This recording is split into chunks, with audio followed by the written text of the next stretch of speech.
welcome back to MHO Hotel Insight. We're sitting here with Patty Jefferson and Bhavesh Patel.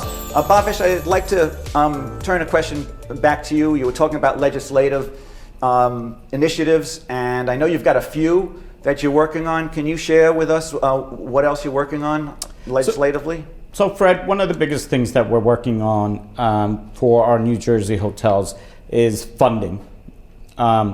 During the pandemic, during COVID-19, many of our hotels were affected, lost a lot of business, a lot of room nights, and we also had a problem where the governor put in this eviction moratorium where we couldn't evict guests staying at our hotels. And some of these hotels had maybe even 15, 20, 25 guests staying at hotels without paying. It's been 2 years since these guests have been staying at our hotels, and we still have mortgages to pay. We still have property taxes to pay. We still have utilities to pay. We still have employees to pay. Where are we getting this money from? The government didn't give us any money. So during the federal bill that was passed, New Jersey got about $4.6 billion. Out of that, 25% is supposed to be used towards tourism and hospitality. And we are asking the governor's office to give a certain portion of that to help hotels get out of the red, help hotels that have lost a lot of money or that are in the red or about to close the doors, because if we don't get this funding now, it's them shutting the doors and a lot of their team members, their employees out of jobs. So we've made a request. We keep pushing on the request, and we'll keep pushing on the request. But we really, really need funding for our hotels. Well, thank you, Bhavesh, for keeping the momentum up. It's crucial, so important to our hoteliers. So thank you again.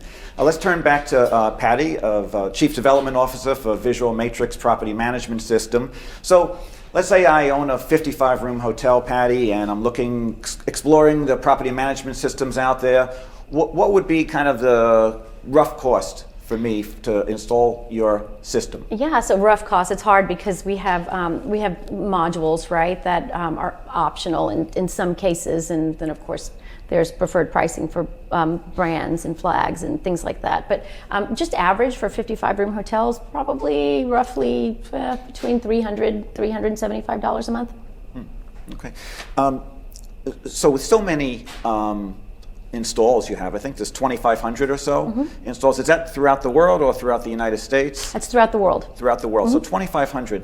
So if I'm looking at a PMS through your company, are there kind of economies of scale, whether it's credit card processing? I know you can't get into pricing too much, but Expedia, paying commissions on online travel agencies, sometimes with a company that does a lot of business, there are some price breaks. Yeah, no, for sure. So we have lots of alliances.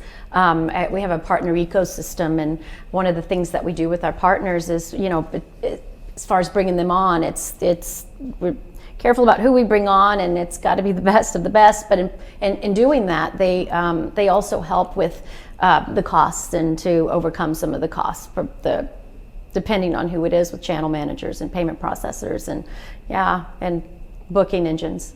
Just depends on who it is and what the needs are. Okay, so I think we maybe have time for one or two more questions. So this may give you some bragging rights on your system, and well deserved, with 2,500 installs, and 70% of Best Westerns, I believe, have your system. Yep. But why Visual Matrix Property Management System? Oh my gosh, because we're the best out there, right? I mean, it's a little biased coming from me, but we really are one of the best kept secrets in the world of technology and PMS. We were built primarily for the Best Western world, but to have all of those features and all of those solutions that hoteliers could want and need, but not at the price that you would pay for some of the bigger systems. In most cases, those features are even better. That begs the question. Can you elaborate a little bit on those features? Yeah, so the revenue management, one of the things we talked about earlier, it's I won't get too much into it because it's one of our best kept secrets, right? I always love to show it because it's one of the things that sells our system for us.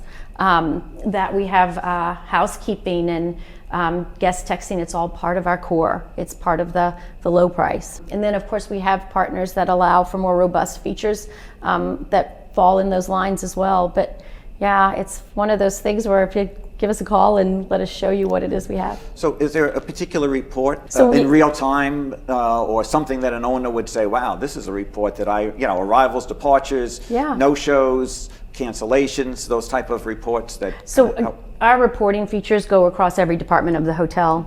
Revenue Management Live is one of those features that it is in real time. So it does show you, it does help you with your system as far as what your rates are, and so we talked about earlier with the occupancy rates and making sure that you're capturing the best rates in your area. But the reporting features are part of our system. It's across every department. We're also part of our sister, or part of our bigger company, the PE firm that owns Visual Matrix. One of our sister companies is Profit Sword, that they offer a more robust reporting feature as well, and we're integrated with Profit Sword and can offer that as part of our system. Well, thank you so much for joining us, Patty Yeah. Jefferson of Visual Matrix Property Management System. Yeah, happy to be here. And, of course, Bhavesh Patel, past chairman of AHOA, current chairman of the New Jersey Restaurant and Hospitality Association, and now the advisory chair for MHO Hotels. Thank you, Fred. Always glad to be here. Thank you so much. We'll be back again for another episode of MHO Hotel Insight on TV Asia.